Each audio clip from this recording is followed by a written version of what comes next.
का ज्ञान था,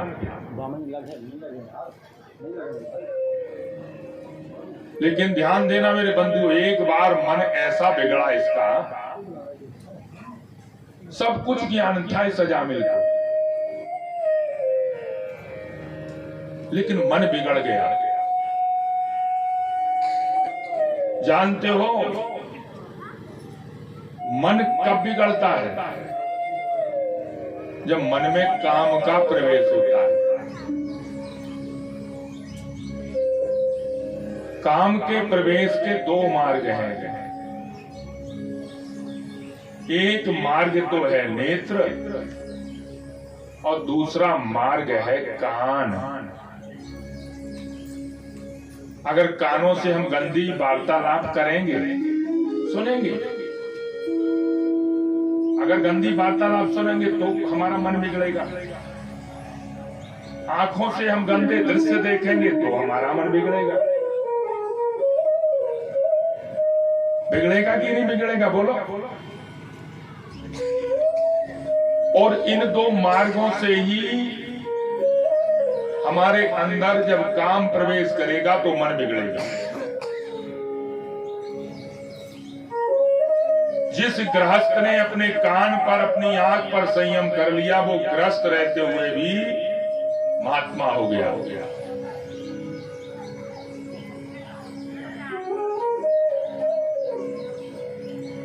अजामिल सभी गुण में विद्यमान था, सब कुछ था अजामिल के पास। लेकिन एक दिन जब ये अपने नित्य कर्म से निवृत्त होकर के घर लौट रहा था, तो इसने एक स्त्री को देखा। उस स्त्री वैश्या स्त्री थी। उसे देख करके उसके हाव भाव को इसने देखा, इसके मन में काम प्रविष्ट हुआ, मन बिगड़ गया। मन बिगड़ा तो स्त्री के पास पहुंचा, देवी क्या तुम मेरे साथ रह सकती हो? वो स्त्री बोली, देखो मैं तो वैश्या हूं। अरे महाराज, आप तो ब्राह्मण हैं, कम से कम आप अपने तो ध्यान रखें। मन बिगड़ा तो कहने लगा कि अरे सब छोड़ो देवी, मेरा मन तो तुम्हारे ऊपर आ गया है, बस मैं सब कुछ छोड़ के तुम्हारे साथ रहना चाहता हूं। विवाह हो चुका था, पत्नी को छोड़ दिया, 3 बेटे थे उनको छोड़ दिया, लेकिन वैश्या के साथ रहने लगा। और जब लोगों ने सुना कि ये वैश्या के साथ रह रहा है, तो लोगों को बड़ा बुरा लगा। पहले तो लोगों ने इसे समझाया, लेकिन जब ये नहीं माना तो लोगों ने इसे अपनी जाति बिरादरी से डाल दिया, हटा दिया। अन्य समाज के लोगों ने सुना, अन्य जातियों के लोगों ने, तो उन्होंने भी इन्हें बंद कर दिया। लेकिन इसे कोई परवाह नहीं है, तो वैश्या के साथ रहने लगा। और ध्यान देना, इसने वैश्या से कई पुत्र उत्पन्न किए, एक नहीं कई पुत्र। और जो छोटे वाला पुत्र था, उसका नाम इसने बस नारायण रखा। अब ये छोटा पुत्र जो होता है ना, एक बात और बता दूं, माता और पिता का छोटे वाले बेटे पर स्नेह कुछ ज्यादा होता है, प्रेम ज्यादा होता है। ये आज की बात नहीं है, लौकिक रीति है, लौकिक क्रिया है। छोटे वाले पुत्र पर स्नेह कुछ ज्यादा ही रहता है, तो इस अजामिल का भी अपने छोटे बेटे पर प्रेम ज्यादा है। अगर कोई बात इसे पूछनी होती तो तुरंत बुलाता, अरे नारायण, यहां अगर इसे पानी पीना होता तो ये जोर से आवाज देता, नारायण पानी लाओ। अगर इसे अपने पैर दबाने होते तो भी ये जोर से चिल्लाता, नारायण जरा मेरे पैर दबा दो। जब देखो जब ये नारायण नारायण पुकारता रहता है, धीरे धीरे इसका बुढ़ापा आ गया। और बुढ़ापा भी ऐसा आया कि इसने अपने जीवन में कोई पुण्य तो किया नहीं था। और जब बुढ़ापा आया तो मृत्यु निकट आई तो दो काले काले यमदूत आए, बड़े भयंकर यमदूत, जिनके बड़े विकराल बाल हैं, काला स्वरूप है, बड़े बड़े दांत हैं, बड़े बड़े नाखून हैं, हाथ में शस्त्र लिए ही यमदंड लिए ये काल। धर्मराज के ये यमदूत जब आए और जैसे ही इन्होंने यमपाश फेंका इस अजामिल के ऊपर, ये अजामिल ने उन यमदूतों को देखा और यमदूतों को देख करके ये अजामिल डर गया और डर के मारे, जानते हो इसने किसे पुकारा? डर के मारे इसने भगवान को नहीं पुकारा, इसने अपने बचाव के लिए अपने छोटे बेटे को पुकारा। और छोटे बेटे का नाम क्या था? नारायण। तो ये जोर जोर से चिल्लाने लगा, नारायण बचाओ, नारायण बचाओ। अब नारायण तो पास में था नहीं, वो तो बहुत दूर खेल रहा था। दूरे क्रीडन का सक्तम पुत्रं नारायणं ह्रियम् प्लावितेनैश्वरेण च राजभावाकुलेन्द्रियः।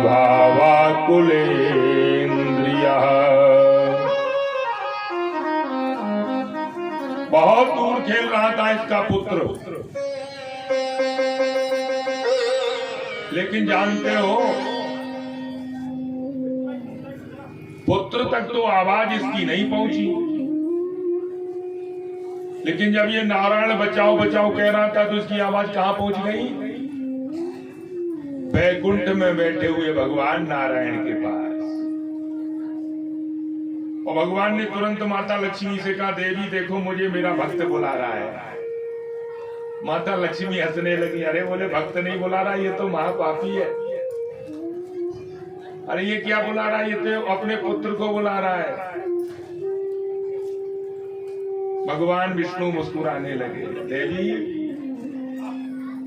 जाकर नाम मरते मुख आवा, अधमहु मुकुते होए श्रुति गावा। देवी जिसके मरते काल मेरा नाम आ जाए, वो कितना भी अधम क्यों ना हो, कितना पापी क्यों ना हो, वो पतित भी पावन हो जाता है, वो पापी भी पावन हो जाता है।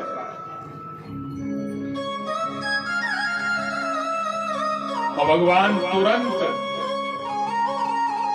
अपने दो पार्षदों को भेज देते हैं, जाओ मेरा भक्त मुझे पुकार रहा है, उसे सम्मान सहित विमान में बिठा करके मेरे वैकुंठ ले आओ। जिसने जीवन में कभी कोई पुण्य नहीं किया, जिसने पाप ही पाप किए, लेकिन अंत में भगवान का नाम पुत्र रूप में लेकर भी इसके लिए भगवान विमान भेज रहे हैं। यहां यमदूत जब इसको खींच रहे थे, उसी समय भगवान के पार्षद आ गए। सर्वे पदम पला साक्षात् पीति कौसेयवासिसः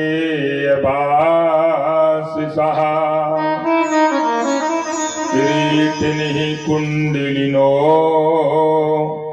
लसत पुष्करमालिनः।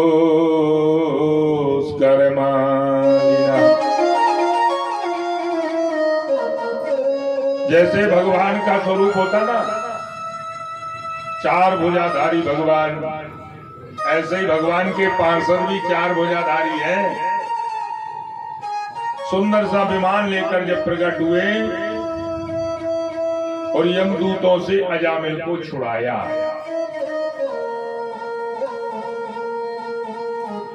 यमदूतों ने भगवान के पार्षदों से पूछा, आप मुझे क्यों रोकते हो? अरे इसने तो जीवन में पाप ही पाप किया है, कोई धर्म नहीं किया, और आप इसे छुड़ाकर वैकुंठ में ले जा रहे हो। भगवान के पार्षद बोले, अरे यमदूतों, जानते हो धर्म क्या है? वेद प्रेहण तो धर्मो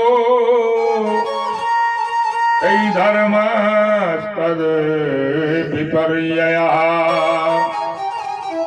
वेदो नारायण साक्षात् स्वयंभूरिति सुश्रुमो। अरे वेद ने जिसका प्रतिपालन किया, वेद जिसे ये कहता है कि हमें ये करना चाहिए, उसे धर्म कहते हैं। वेद कहता है यज्ञ करो, भागवत कथा सुनो, परिक्रमा करो, माता पिता की सेवा करो, गौ सेवा करो, ये धर्म है। और वेद ने जिसके लिए मना किया वो पाप है, वो अधर्म है। और वेद स्वयं क्या है? कहते हैं वेद साक्षात नारायण। वेद स्वयं साक्षात भगवान नारायण है, और जिसने नारायण का नाम मुख से निकाला हो, बताइए वो पापी रह गया कहीं? बोलो बोलो। अरे जिसके मुख से स्वयं नारायण निकल गया हो, वो पापी रहा कहीं? छुड़ा लिया यमदूतों से भगवान के पार्षदों ने उस अजामिल को, सुंदर विमान पर बिठाला और वैकुंठ ले गए। भावो को भावो अनक आलस हूँ, भावो को भावो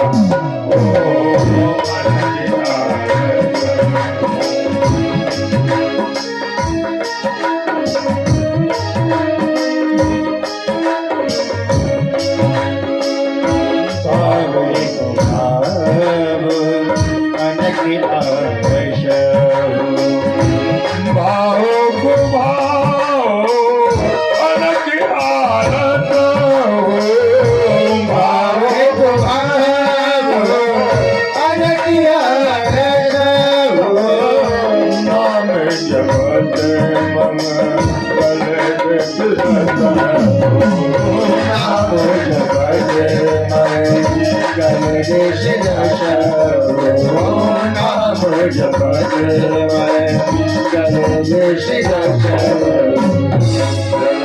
जन्म मुनि यतन कराई, जन्म जन्म मुनि यतन कराई, जन्म जन्म मुनि यतन कराई, जन्म जन्म मुनि यतन कराई, अंतराम कहे आवत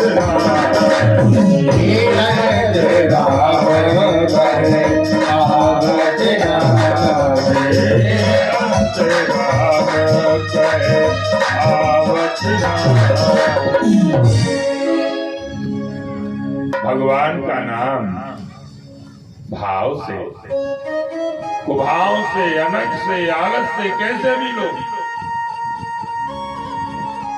अरे साहब दूध कैसे भी पियो, दूध वो औषधि है जो आपके पेट में पहुंचेगी, जैसे भी पहुंचेगा आपको लाभान्वित ही करेगा। भगवान का नाम कैसे भी लो, भाव से, कुभाव से, अनक से, आलस से, भगवान का नाम केवल कल्याण ही करेगा। अजामिल पापी था, अंत में भगवान का नाम लिया, कल्याण हो गया, भगवान के वैकुंठ पहुंच गया, भगवान की गोद में पहुंच गया। गुरूणाम च लघूनाम च गुरूणी च लघूनि च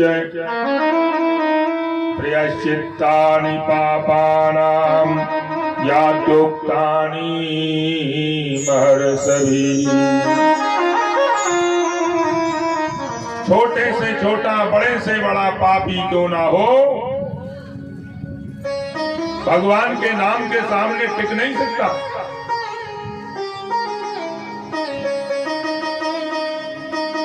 भगवान के पार्षद जब अजामिल को ले गए तो धर्मराज के दूत यमदूत रोते रोते धर्मराज के पास पहुंचे, रोने लगे, प्रभु हम तो लेने गए थे पापी को, लेकिन भगवान के पार्षद पहुंच गए और वो हमसे वो पापी को छुड़ा के ले गए। धर्मराज कहने लगे, क्यों पापी को छुड़ा के क्यों ले गए? यम के दूत कहने लगे, वो अंत में केवल भगवान का नाम नहीं, अपने पुत्र नारायण नारायण को पुकारने लगे। धर्मराज मुस्कुराने लगे और कहने लगे, यमदूतो जैवान वक्ति भगवद गुण नाम धेयम चेतस स्मरति तच्चरणारविंदम कृष्णाय नो नमति अक्षरे कदापि तानानि यद्वं सतो कृत वैष्णु कृत्यान्। जिस व्यक्ति की जिह्वा से भगवान का नाम नहीं निकलता हो, जिसके नेत्र भगवान के चरणार बिंदों का दर्शन ना करते हो, जिसका सिर भगवान के चरणों में ना झुकता हो, ऐसे पापी को पकड़ करके केवल यमदूतों तुम्हें एक नरक में लाना है। और जो भगवान का नाम लेता है, जो भगवान की कथा श्रवण करता है, जो भगवान का दर्शन करता है, जिसके भगवान के आगे जिसका सर झुकता है, ऐसे लोगों को कदापि यहां मत लाना।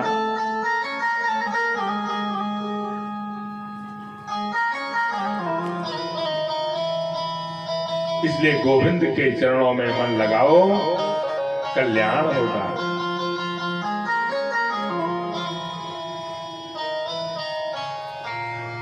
कितना भी बड़ा पाप क्यों ना हो, भगवान का नाम केवल कल्याण करने वाला है, समस्त पापों को नष्ट करने वाला है। बोलिए भक्त वत्सल भगवान की जय।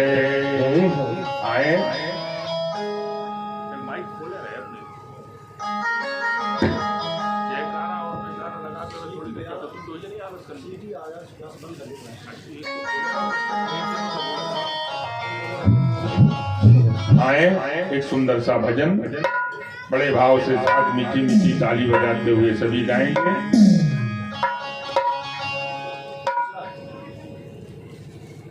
बोलो भक्त वत्सल भगवान की जय।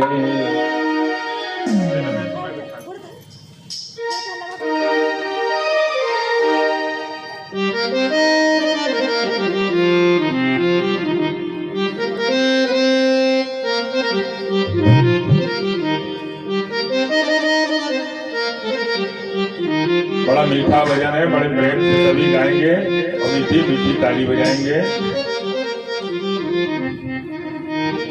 बंसी बजाने वाले,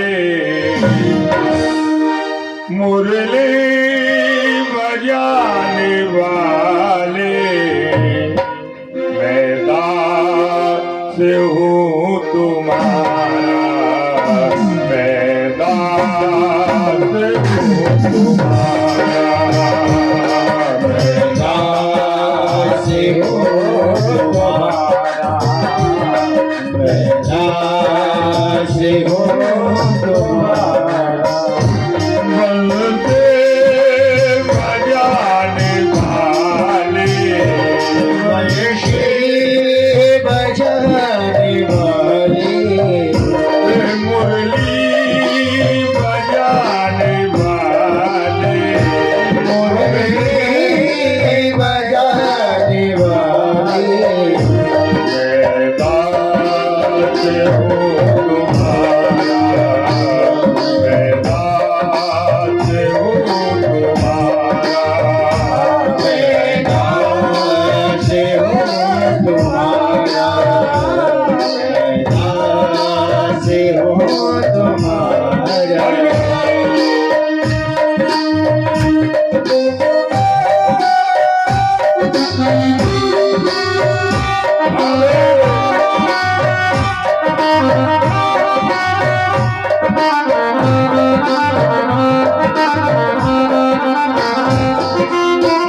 ढूंढ लिया जग सारा मैंने, दर्शन तेरा न पाया।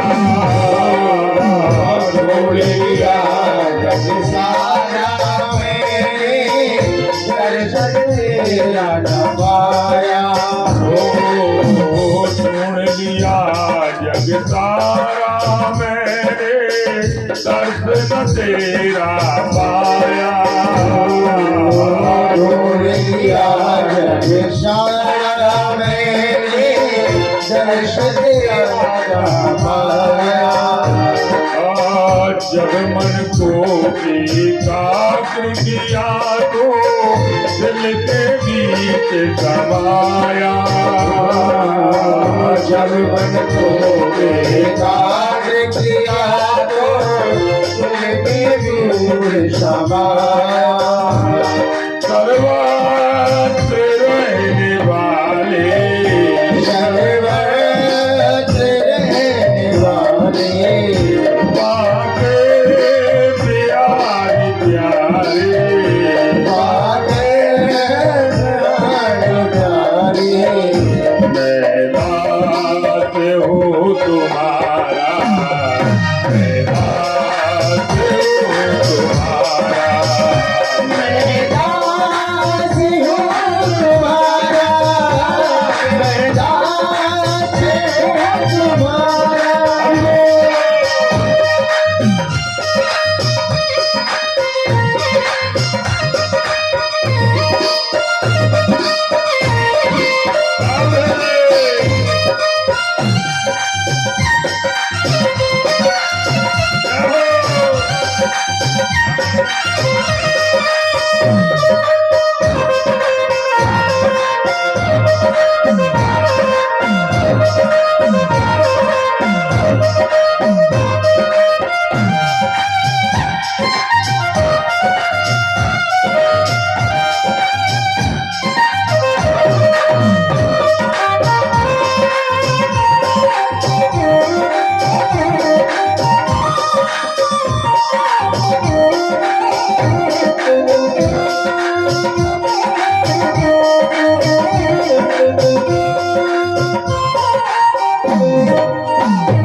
तेरी माया ने प्रभु मुझको जग में खूब नचाया। तेरी माया ने वो हमको जग में खूब नचाया। तेरी माया ने प्रभु हमको जग में खूब नचाया। तेरी माया ने वो हमको जग में खूब नचाया। ओ भटका भटका फिरा जगत में, मुझे खूब भरमाया। भटका भटका फिरा जगत में, हमको खूब भरमाया। माया को हरने वाले, माया को हरने वाले, गिरवर उठाने वाले, गिरवर उठाने वाले। मैं दास हूँ तुम्हारा, मैं दास हूँ तुम्हारा। मैं दास हूँ तुम्हारा, मैं दास हूँ तुम्हारा।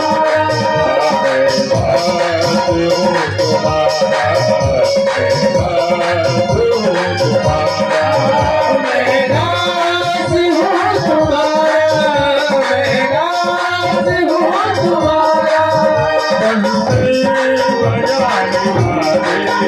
बंसी बजाने वाले,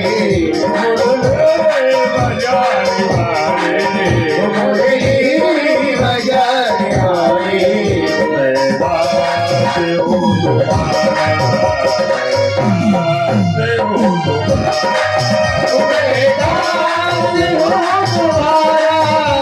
मैं दास हूँ तुम्हारा। तुम्हारा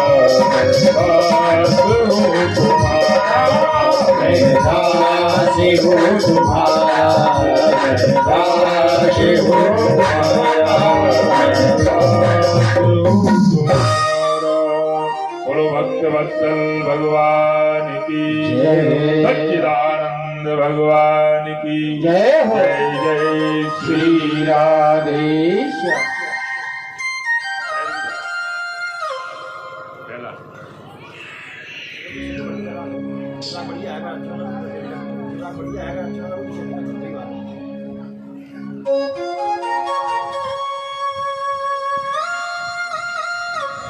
आए अब कथा में आगे चलते हैं। कल कथा में सभी ने सुना दिति के दो पुत्र थे, एक हिरण्याक्ष और एक हिरण्यकश्यप। हिरण्यकश्यप बड़ा था, हिरण्याक्ष छोटा था।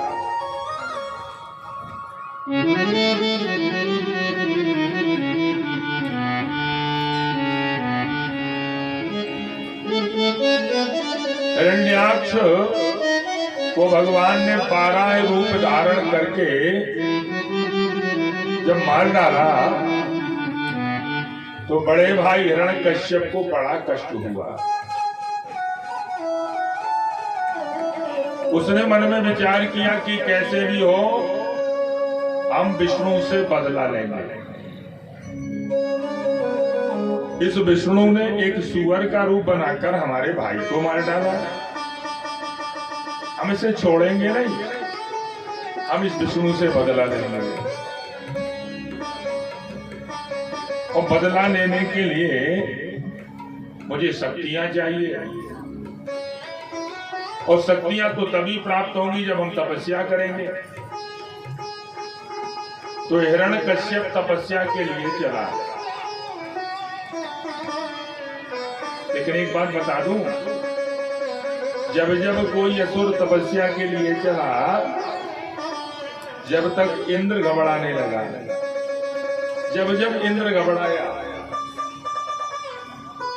क्योंकि अगर किसी असुर की तपस्या सफल हो जाती है तो सबसे पहले असुर इंद्र का स्वर्ग लोग ही छीनते। हिरण्यकश्यप तो तपस्या के लिए जा रहा है और इंद्र घबरा करके अपने गुरु बृहस्पति के पास पहुंचा। गुरु के चरणों में गिर करके इंद्र गिड़गिड़ाने लगा और कहने लगा, हे गुरुदेव, अब आप ही हमारी रक्षा करो। हम देवताओं के ऊपर संकट आने वाला है। गुरु बृहस्पति बोले, कैसा संकट आने वाला है? बोले, संकट ऐसा आने वाला है कि एक असुर तपस्या के लिए जा रहा है, अगर उसकी तपस्या सफल हो गई तो सबसे पहले वो असुर हमारा स्वर्ग छीनेगा। हम देवताओं का घर छीन जाएंगे तो हम देवता दर दर की ठोकरें खाएंगे कि नहीं खाएंगे? और आप हमारे गुरु हो, तो आपका कर्तव्य है कि अपने शिष्यों की रक्षा करना।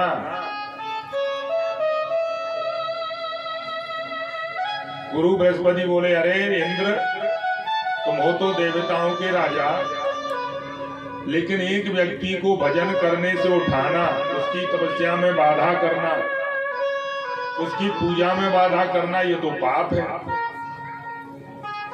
और मैं देवताओं का गुरु होकर के ये पाप करूं? मैं कदापि ऐसा नहीं करूंगा। इंद्र कहता है, तो फिर आप हमारे गुरु हो, तो आपको भी तो हमारी रक्षा करने का आपका भी तो धर्म है।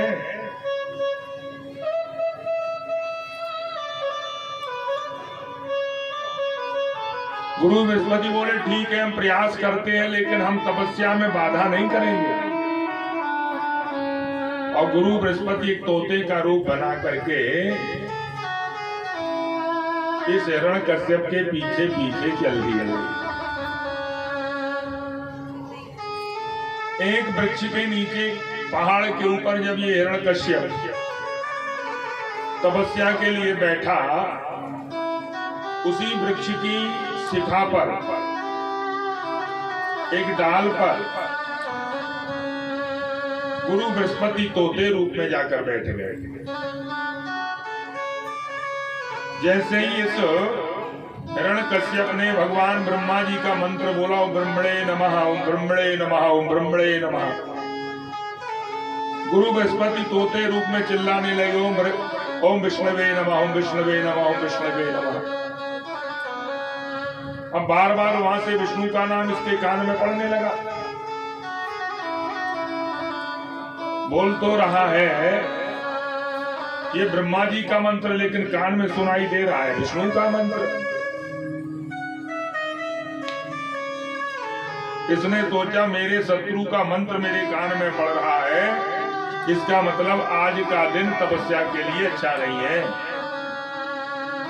और इसने तपस्या उस दिन करना छोड़ दिया। जब ये अपने घर में आया तो इसकी माता दिति ने पूछा, रे बेटा तुम तो तपस्या के लिए गए थे, फिर लौट कैसे आए? तो कहने लगा, माँ कुछ ना पूछो, आज मैया जैसे ही मैं तपस्या के लिए बैठा, मेरे कान में मेरे शत्रु विष्णु का नाम पढ़ने लगा। मैं मंत्र तो बोल रहा हूं ब्रह्मणे नमः, लेकिन कान में सुनाई देता विष्णवे नमः, विष्णवे नमः, विष्णवे नमः। इस हिरण्यकश्यप की पत्नी कयाधु, हिरण्यकश्यप जितना असुर है, जितना पापी है, जितना दुराचारी है, जितना पाखंडी है, जितना अत्याचारी है,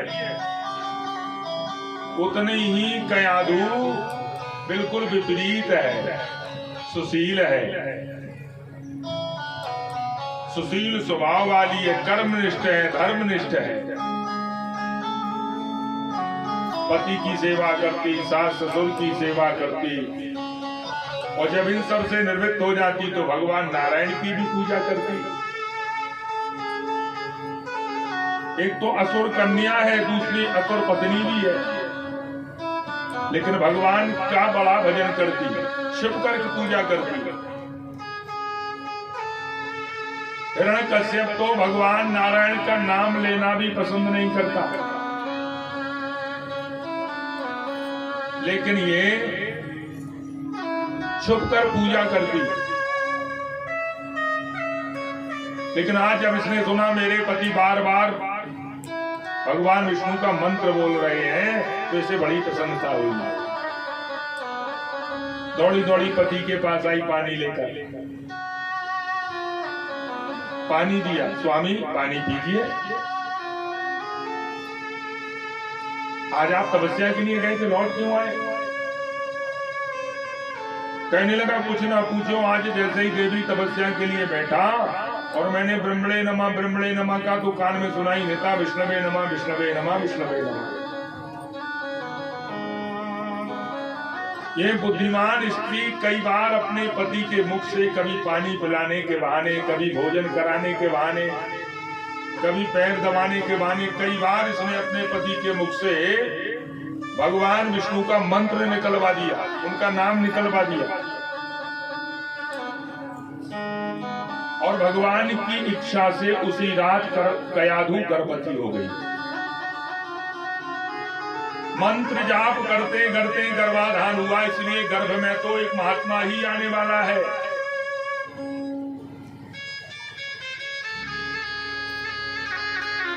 भगवान का नाम लेते लेते गर्भाधान जब हो तो गर्भ में कोई सद्गुणी संतान ही होगी। कयाधु गर्भवती हो गई। पीछे दूसरे दिन जब ये हिरण्यकश्यप तपस्या के लिए गया, इस बार गुरु बृहस्पति कोई तोते का रूप बनाकर नहीं गए। इस हिरण्यकश्यप ने कठोर तपस्या की ब्रह्मा जी की, इतनी कठोर तपस्या की कि इसके सारे शरीर को चींटियां खा गई। शरीर में मांस नहीं बचा, खाल नहीं बची, हड्डियों से केवल ब्रह्मणे नमः निकल रहा है। इसके तप के तेज से दसों दिशाएं कांपने लगी, दसों दिशाएं जलने लगी। तब ब्रह्मा जी से वरदान देने के लिए आए। ब्रह्मा जी ने देखा शरीर तो है नहीं, हड्डी ही है। तो ब्रह्मा जी ने अपने कमंडल से जल निकाला और इसके ऊपर फेंका। जैसा शरीर हिरण्यकश्यप का पहले था वैसा ही हो गया। और जब वैसा ही शरीर हुआ तो ब्रह्मा जी ने इससे कहा वरदान मांग लो। तो कहता है वरदान मांग लो, अगर आप मुझे वरदान देना चाहते हो तो मुझे अमर कर दो, अमर। ब्रह्मा जी बोले अमरता का वरदान तो किसी के पास, हम त्रिदेवों में कोई भी अमरता का वरदान नहीं दे सकता। आज तक पृथ्वी पर किसी को अमरता का वरदान नहीं मिला। हाँ, मिलता जुलता अगर उससे कोई वरदान चाहिए तो मांगो।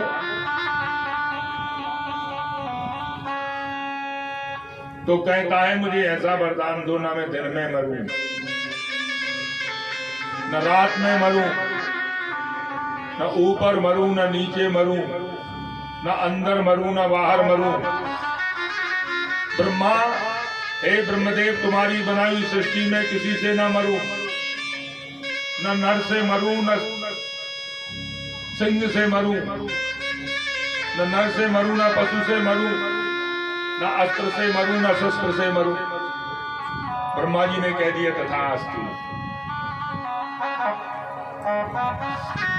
वरदान दे दिया। यहां जब ये तपस्या के लिए गया था तब इंद्र ने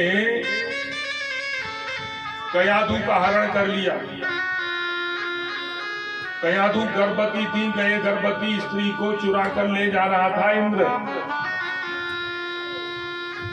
जब चुरा कर ले जा रहा था तो कयाधु रो रही थी। कयाधु रो रही है, गिड़गिड़ा रही, अरे मुझे छोड़ दो, मेरा पति घर में नहीं है।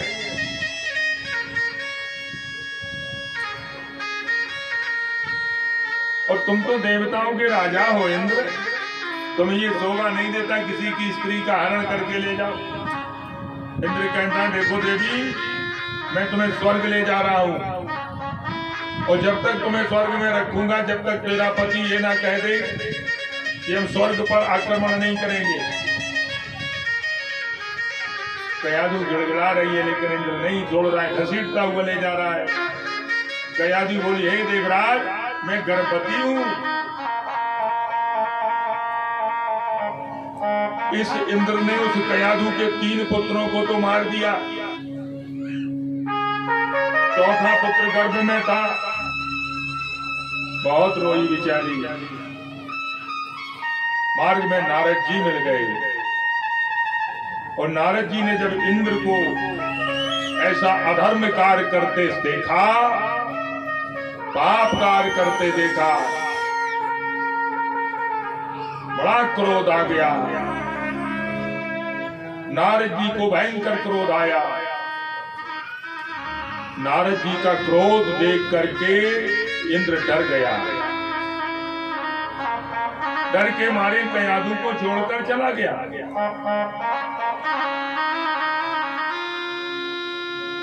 नारद जी कयाधु को अपने आश्रम में ले गए। अब जानते हो महात्माओं के आश्रम में क्या होता है?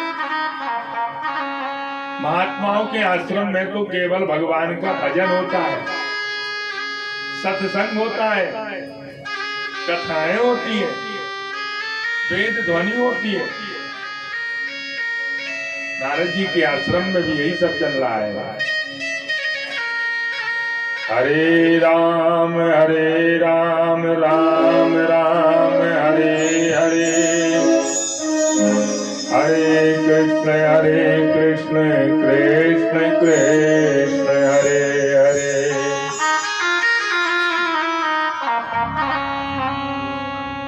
ये ध्वनि एक बात और बता दे, गर्भ के ऊपर वातावरण का प्रभाव पड़ता है।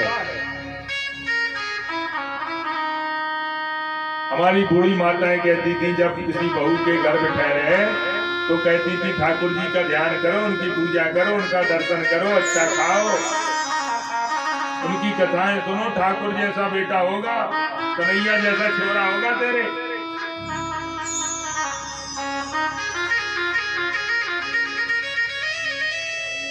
गर्भ के ऊपर वातावरण का प्रभाव पड़ता है। कयाधु के गर्भ में एक जीव है और कयाधु उस समय कहाँ है? एक महात्मा के आश्रम में, और वो जीव अंदर बैठा बैठा भगवान का भजन सुन रहा है, बाहर भजन हो रहा है।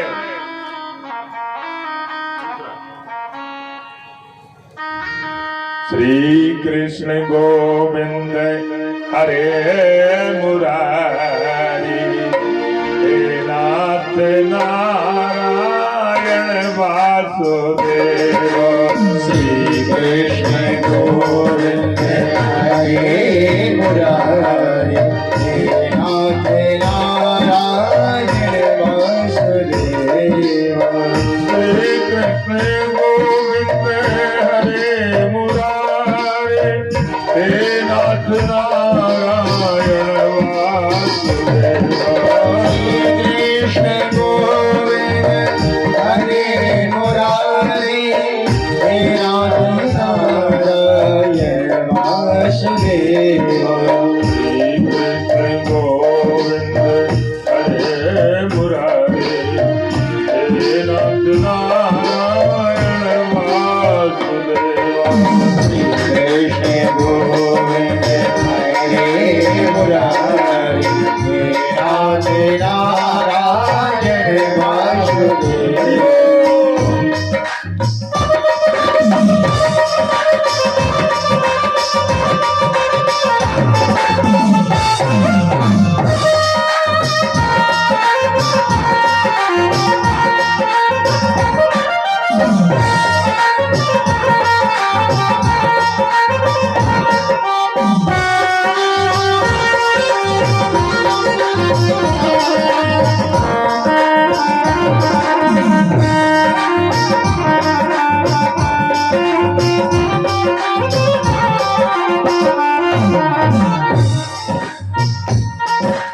हरे राम राम राम हरे हरे, हरे कृष्ण कृष्ण कृष्ण हरे राम राम राम हरे हरे, हरे कृष्ण कृष्ण कृष्ण हरे हरे। हरे राम राम हरे हरे, हरे कृष्ण कृष्ण कृष्ण हरे हरे। हरे राम राम हरे हरे, हरे कृष्ण कृष्ण कृष्ण हरे हरे। हरे राम राम राम हरे हरे, हरे कृष्ण कृष्ण कृष्ण हरे हरे। हरे राम राम राम हरे हरे, हरे कृष्ण कृष्ण कृष्ण हरे हरे। हरे राम राम राम हरे हरे, हरे कृष्ण कृष्ण कृष्ण हरे हरे। हरे राम राम राम हरे हरे, हरे कृष्ण कृष्ण कृष्ण हरे हरे। हरे मुरारी,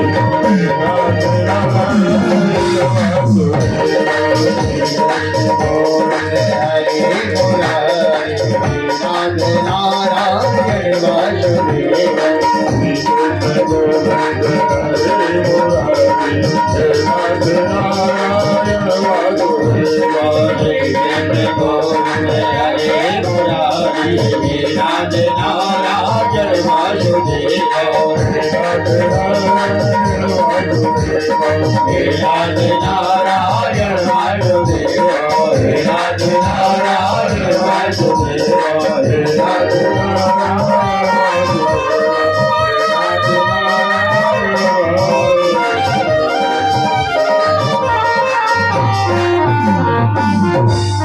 बोलो भक्त वत्सल भगवान की जय।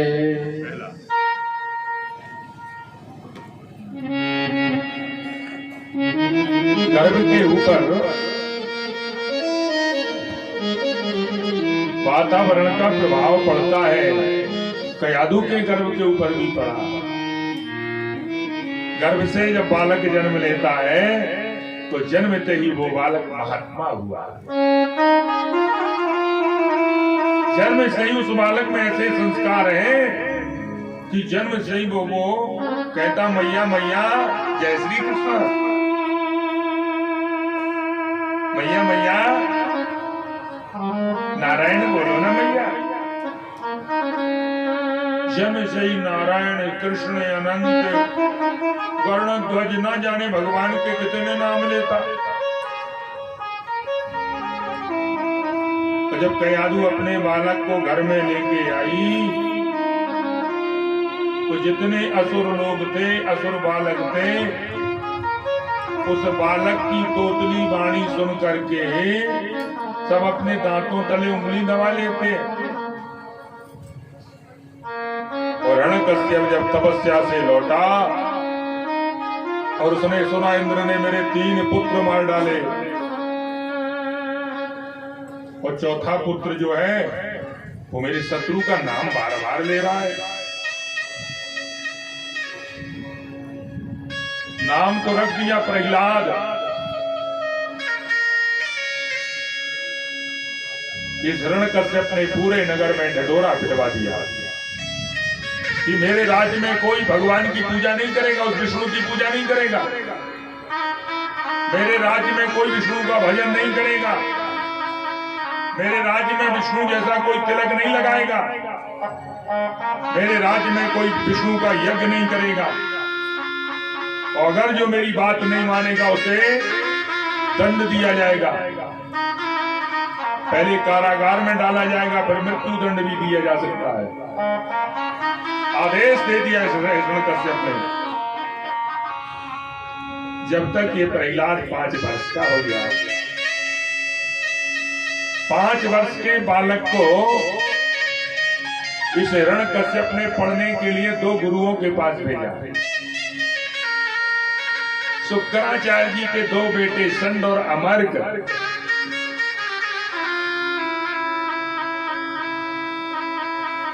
संड अमर्क के गुरुकुल में पढ़ने के लिए भेजा। कुछ समय पढ़ने के बाद जब कई महीने बीत गए पढ़ते पढ़ते, तो एक दिन दोनों गुरु प्रहलाद को लेकर उसके घर आए। अपने पुत्र को हिरण्यकश्यप ने देखा तो बड़ा प्रसन्न हो गया। हृदय से लगाया, गोद में बिठाया अपने पुत्र को। पूछने लगा, रे बेटा तुम्हारे गुरु लोग तुम्हें क्या पढ़ा रहे हैं? प्रहलाद जी कहने लगे, पिताजी मेरे गुरुओं ने जो मुझे पढ़ाया उससे मैंने अनुभव किया कि संसार में हम जहां कहीं भी सुख की कामना करते हैं लेकिन सुख वहां हमें मिलता नहीं है। हम कामना जरूर करते हैं कि हमें सुख मिल जाए।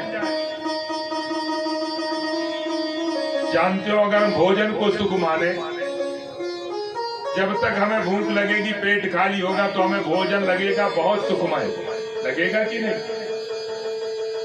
लेकिन जब पेट भर जाएगा तो अगर हम आपसे कहेंगे एक मुट्ठी चावल और खा ले, क्या खा पाओगे? वही भोजन दुखमय लगने लगेगा। हम सुख जहां देखना चाहते वहां सुख वास्तव में है नहीं। और व्यक्ति को अगर सुख चाहिए पिताजी, तो सुख तो केवल भगवान नारायण के चरणों में है। आत्मा के कल्याण की कामना जिस दिन व्यक्ति अपने मन में कर लेगा, उसे घर छोड़कर वन में जाने की आवश्यकता नहीं होगी, उसे पूजा करने की आवश्यकता नहीं होगी, उसे यज्ञ करने की आवश्यकता नहीं होगी, उसे भजन करने की आवश्यकता नहीं होगी। बस वो एक बार गोविंद को अपने मन में बिठा ले, कल्याण हो जाएगा।